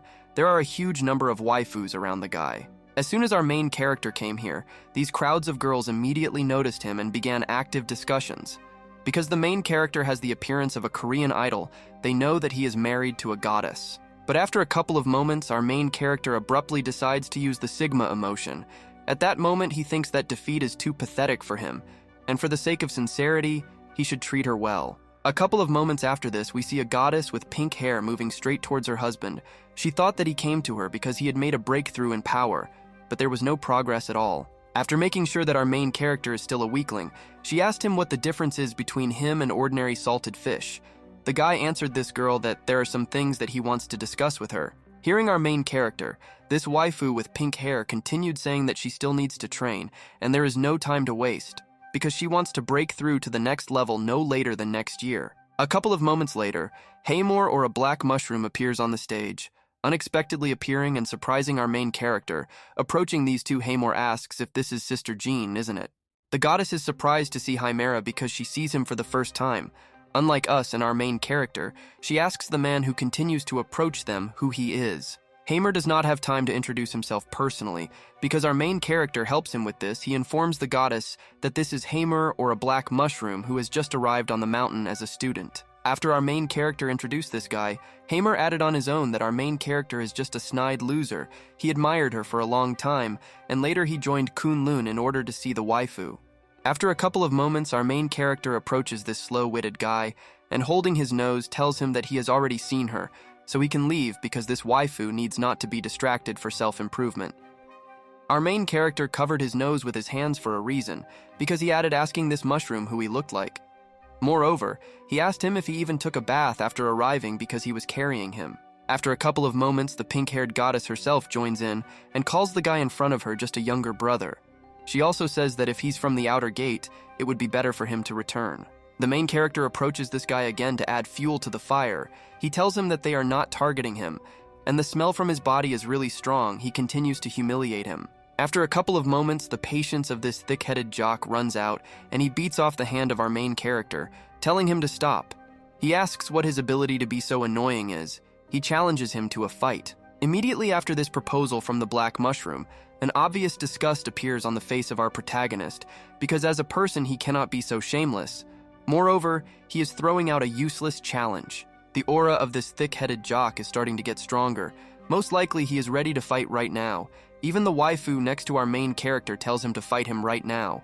In response to this, Prince Yun turns to the goddess in surprise and decides to ask her, looking at her, what she means. He asks if she allows her to fight him right here, right now. The goddess continues asking our main character if he has any questions. Because this is only the 6th rank, she reminded the guy of his daring behavior yesterday.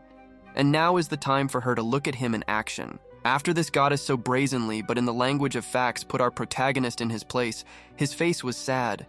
In his thoughts, he understood that his current bride had a very poisonous female heart. While our main character was dissatisfied with the waifu's order, Hamor approached him and reminded him that since the waifu's order was sounded, Prince Yun must definitely obey in order to show her how good he is in practice. Not even a minute had passed before a crowd of girls began to gather around these two guys. They actively began to discuss the fact that these two were really going to fight each other.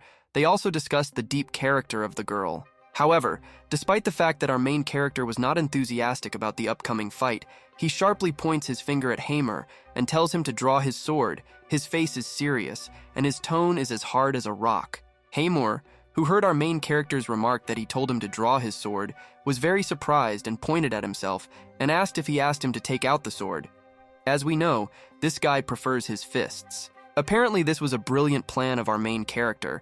In response to this, he told the Black Mushroom that in his opinion it is strange if he really, being a student of the Sword Clan, cannot use a sword. Our main character called his student a noob, which made him very angry. The guy didn't care, and Hamor tried to lie by saying that for him using a sword is like playing Fortnite. Next, the big guy told our main character that today he was going to beat him so that his own father wouldn't even recognize him, because he wouldn't be a noob. Moreover, he didn't need a sword to run. Our main character continued to speak in the language of facts. After he heard that Hamor was not going to draw a sword, he asked if this meant that he still did not know how to use swords. Hamor replied that he could use swords, but he did not need them to fight such a loser. However, our main character continued to put pressure on him. He asked him to name his excuses for not drawing the sword. However, our main character does not wait for this loser's answer. Instead, he takes out his sword and says that in his hands, this is the Danking Sword, one of the 10 most famous swords. So if he loses, let him not complain. Looking at how our main character, being 3 ranks lower than his opponent, absurdly waves his sword, the goddess with pink hair understood that in front of her was the most confident guy with the 9th rank that she had seen. It turns out that this whole situation was observed by the same mysterious Aizen from the Bleach, watching the upcoming battle. He wondered what the guy had behind the base. Did he really not have any meridians in his heart? After this mysterious man realizes that our main character has very little chance of winning, he begins to understand why the director of this clan asked him to protect this guy. After all, if he had not been sent to protect this guy, then the Xia dynasty would have immediately lost its prince within a couple of days. Meanwhile, Hamor used a skill called splitting with the palm of a god. Before directing this skill at our main character, Hamor shouted that he would be able to control his power so as not to kill him completely. The projectile was launched at our main character. Despite the fact that Hamor's magic projectile was rapidly approaching our protagonist's face, the guy simply stood motionless until mere centimeters remained before the collision. But just a couple of milliseconds later, flashes of some strange lightning begin to appear around our main character, and his face continues to be deadly serious before the strike. But literally a moment later, another plot twist occurs. The prince's bride appears in front of Hamor, who fired the magic projectile of our main character, and his projectile has disappeared somewhere. And our main character at this moment is already standing behind this guy. He tells the Black Mushroom that he, being a man, dared to shoot at the goddess. The mushroom guy's surprise at that moment knew no bounds. This time, it was not our main character who was deadly serious, but his bride, who, judging by his eyes, was preparing her already familiar attack, but this time the target was not Prince Yang of the Ji dynasty. As expected, this waifu launched her powerful attack at the black mushroom. The attack flew straight into his face, and his face was already writhing in horror and in anticipation of an incredible amount of pain. Before receiving this destructive attack directly to the body, the guy shouted to the goddess that it was just a misunderstanding, but it was already too late, and a powerful magic projectile exploded on the guy's body. The girl standing and looking at the 6th-rank defeated Haimur told him that he used a peer-rank cultivation base. In the same realm, even her sword cannot hold him, and he is far from him. A couple of moments later, the black mushroom began to slowly come after receiving an attack from the girl. Wiping his face, he asked those around him what exactly happened just now. He was waiting for a sensible explanation. Hearing this, our protagonist exhaled at that moment. From that moment, we all saw our protagonist's famous sword. Everyone around was hypnotized by it, and he controlled all 5 senses to do this. Standing in front of the defeated black mushroom, our main character with a satisfied face approached his opponent and placing a blade to his throat informed him that he had received a crushing defeat from him. Before Haimur could say anything, the guy closed his mouth and said that he knew that he was unhappy with this, but if he didn't speak now, he could take it for his silence quite rightly. Meanwhile, our main character continues to tightly hold the mouth of the black mushroom, which has been irritating him for a very long time. It is clear from Haimur that he is trying to say something with all his might. Our protagonist continues to reach for his defeated opponent's wallet as he takes the money. He says that when he agreed to the new terms, it means he can collect some loot. Standing in front of the defeated Haimur, our main character looks into his wallet and judging by his face, he does not like the amount of spiritual stones there.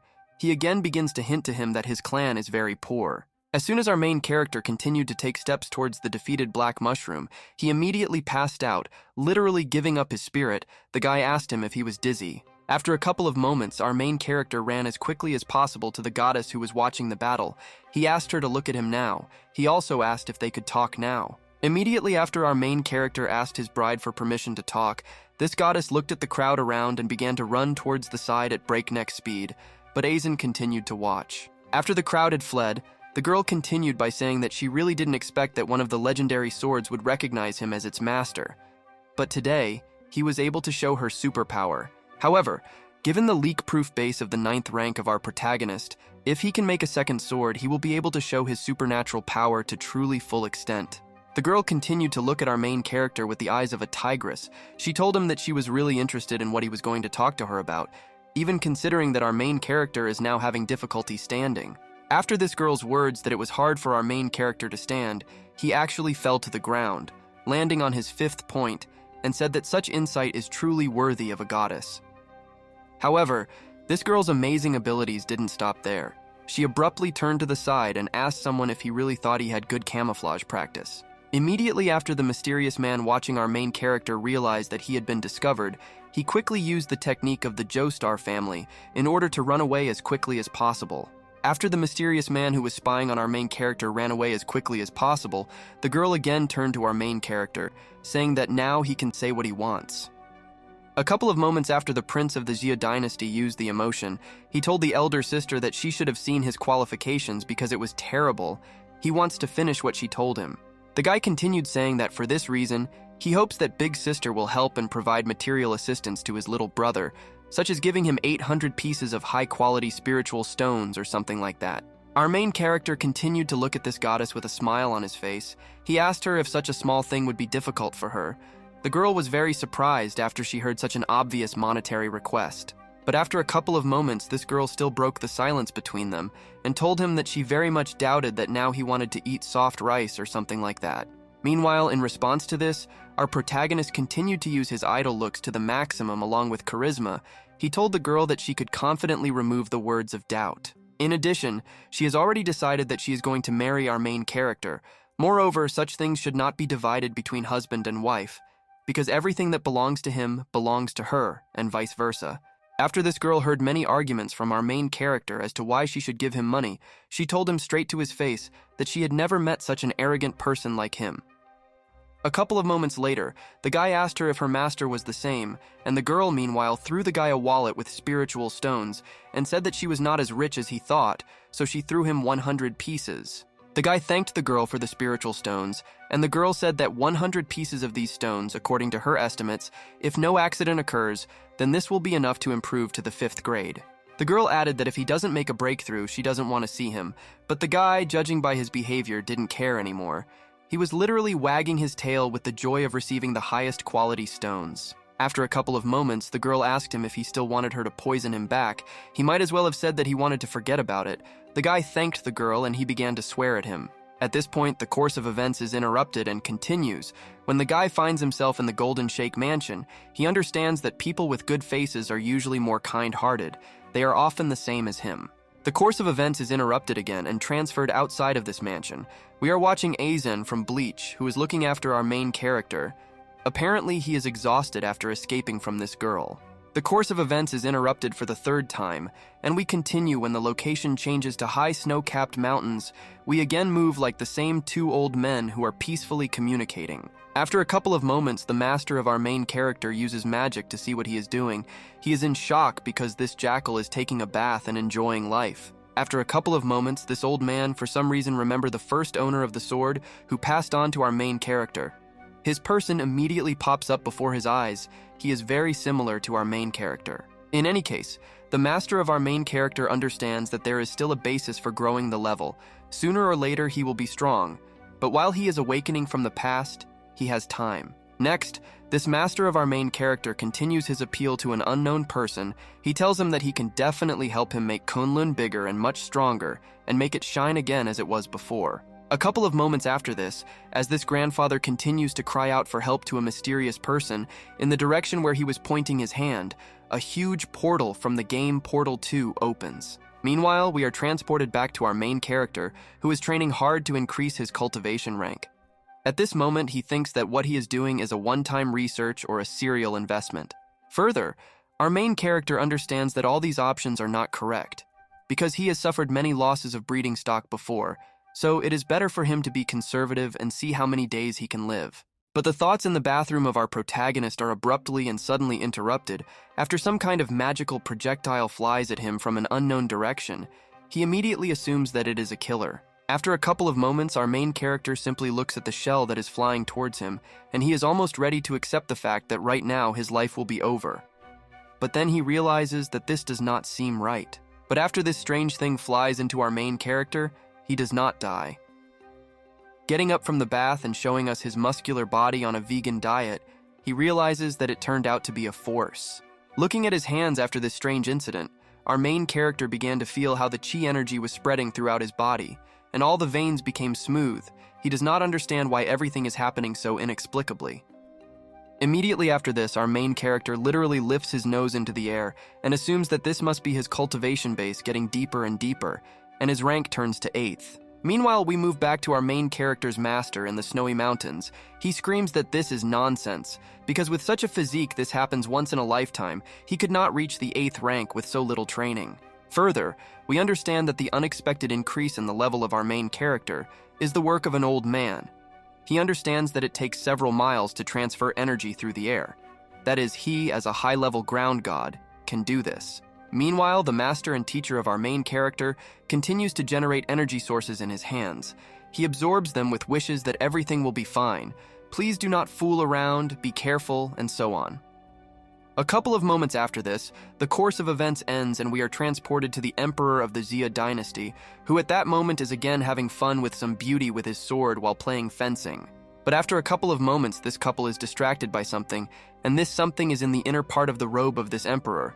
He puzzledly reaches into the inside of the mantle to get the source of the noise. A couple of moments after this, the emperor takes out from his robe some kind of green donut that began to glow with bright green colors. He understands that this means that 20 years of plans for the future have begun to come true. But this girl is not at all concerned about any strange plans. Instead, she continues to charm the emperor so that he will thrust his sword into her again, because she is, after all, his servant and not his secretary. The girl asks the emperor what kind of bagel this is. The emperor replies that it is just a piece of jade. It does not look as good as his beauty, but it is an unusual thing. Rotating his head back and forth, the emperor continued to talk about this donut, saying that it was actually a legendary magical weapon. He asked the girl if she knew that the owner of the same weapon had received news through him. After hearing this woman looked puzzled at the emperor with whom she was playing games about what kind of news he was talking about, and what kind of news this magical jade donut was conveying. In response to this, the emperor leaned towards his beauty and said that some person told him that his second son had already begun to accept the inheritance given to him. It would take a long time before he had anything else in Daxia. While the emperor continues to say things that make this woman panic, this girl suddenly jumps up and says that it turns out that he already found out who she is early in the morning, in which case she can only kill him. But a couple of moments after this woman attacks the emperor, she abruptly stops because the emperor is using a golden shield. The girl is very surprised because she did not know that he would be too strong. In response to this, the emperor only grins, saying if this is not unexpected, he asks her not to worry, because she and her accomplices are waiting for many more innocent things, and they have a good relationship with the Mountain Snow Clan of Swords. After a couple of moments, the emperor adds by telling this girl that using all kinds of different positions for the game and doing everything he wanted, this girl served him very well as a waifu. But her time passed, and the emperor, who continued to be in the protective dome, simply waved his hand and this girl abruptly passed out, falling to the floor like a real sack of potatoes with a surprised face. A couple of moments after the emperor of the dynasty dealt with this spy, he clapped his hands in order to call someone from the kingdom of Starish in connection with the recent incident. Without even walking a minute, one of the members of the royal guard immediately runs up to the emperor. Running up to him, he bows and asks his master what's the matter and what his order is. Sitting in front of the knocked-out woman, the emperor declared that women from the country of Izumo were quite attractive to him. But it's a pity that it all just doesn't go through a draw. He asks to convey his will that he needs another beauty. However, the order to one of the members of the royal guard does not end there. He continues his order, instructing the guy to notify Wu Shuang so that she finds out about the reality of the Kunlun Snow Clan as quickly as possible. At this point, the course of events is interrupted, and judging by the window of the Life Simulator 2.0, we again move to our main character.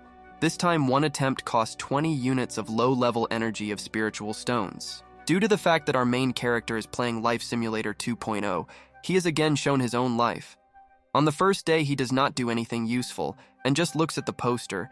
He has an ordinary sleepless night ahead of him. Next, we are transported to the second day of artificial reality. On this day, he had a good relationship with the goddess. Moreover, something strange happened. Someone decided to report something to Wu Shuang by directing her. On the same day at night, something strange happens again. Before he manages to return to his chambers, halfway there, a dark shadow appears and kills our protagonist in the back with his palm. Our main character, or rather his corpse, is disliked just like during a game of Brawl Stars, and Xu Changqing, who tried to stop the enemy behind, was quickly killed just like our main character. A couple of moments after the projection of the further days of our main character's life ended, a system window appeared in front of him, with the results of this projection.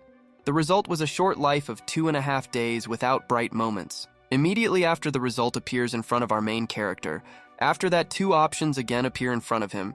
In the first, he will gain 1.5 experience for survival, and in the second, he will receive a little cultivation base. Looking at the next unsuccessful results of the simulation, our main character shows a not very friendly gesture in the system window and calls her names, because he could have survived another 4 or 5 days in the simulation, but it was all over the next day. After a couple of moments, our main character still manages to calm down, and sighing, he realizes that fortunately he is not walking alone, and he calls the guy who died in the simulation like a sucker a sick vegetable. After a couple of moments, our main character continues to reflect on the simulation. He comes to the conclusion that from this moment, he no longer believes in evil and begins to rely on his courage and perseverance. Next, our main character is just like a villain from any anime, leaning back as far as possible and starting laughing villainously. He stops believing that he cannot live a long life and live to be 100 years old. However, everything is not as bad as it seems at first glance, because after a couple of moments, our main character, in close-up, shows us a huge golden-colored bag that is completely stuffed with money. It is for this reason that the interface of our familiar life simulator appears again before us. The system notifies it that it is losing 20 units and is launched for the 3rd time in the new version. On the first day of the simulation, our main character spends in complete fear, tossing and turning from side to side out of fear for his life and death in the house of Jinfu Shuang, because after the news of the assassination attempt, he is uneasy. On the second day of the simulation, our main character, according to the simulation, contacts his fiancée in order to successfully ask her with sweet words to send him personally to Lin Fu. Next, our main character meets those same two of the great sword masters of this mountain. The swordmaster found a certain foreign car in Ling's house, and people showed great hostility towards him. On the same day, we watch a simulation of our main character showing how he was kicked out, and Ling Xiao explained about his departure and left the apprenticeship ceremony before that he tried to leave with Ling Xiao. The fourth day comes in Life Simulation 2.0. On the fourth day of life, our main character, knowing that someone is plotting another conspiracy against him, he tries to practice, but he has absolutely no progress. After the 4.5 day came according to Life Simulator 2.0, he decided to hug Fu Shuang's hips and go out to meet the inner disciple's teacher, but he was hit on the shoulder and someone filmed him vomiting blood. Immediately after our main character is shown the outcome of Thursday and a half day, the simulation score appears as usual, but this time there is an empty column and the system does not issue any score for this projection. For some reason, after what he saw, our main character clenches his fist in front of the system window and shouts that the old man has finally caught him.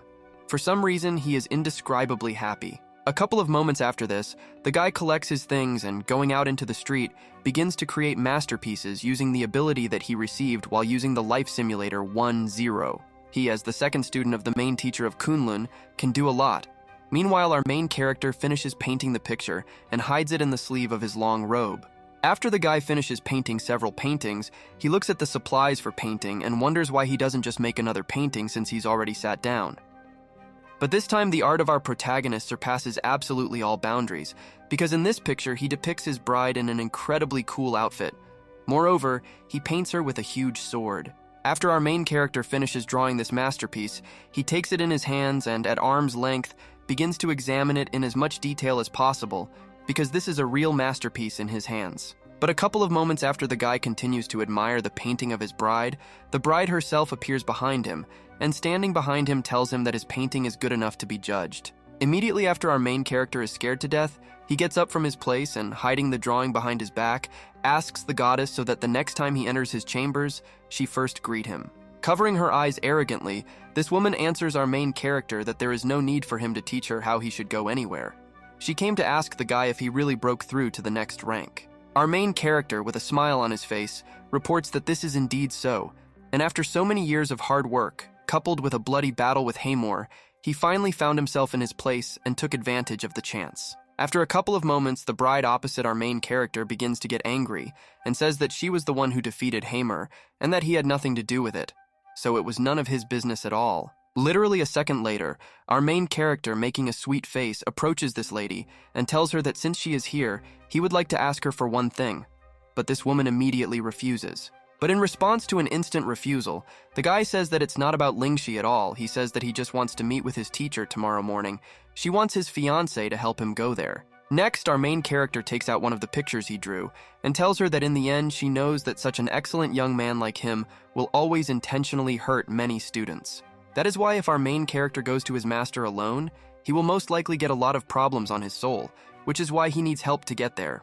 The bride of our main character, instead of answering as quickly as possible, snatches one of his paintings from his hands. Our main character also stands silently, saying nothing in response to this. After the pink-haired one takes the drawing, she walks away and, turning to our main character, tells him that she will pick him up tomorrow morning, and she has already taken this painting. She reminds him that he cannot steal her photographs. At this point, the course of events is interrupted, but we follow him straight behind this goddess. Then we watch as this girl hangs a drawing drawn by Prince Yun in her chambers. Next, for the first time in a long time, we observe the most happy face of this girl. She claps her hands with joy because the picture that hangs in front of her is simply incredibly beautiful.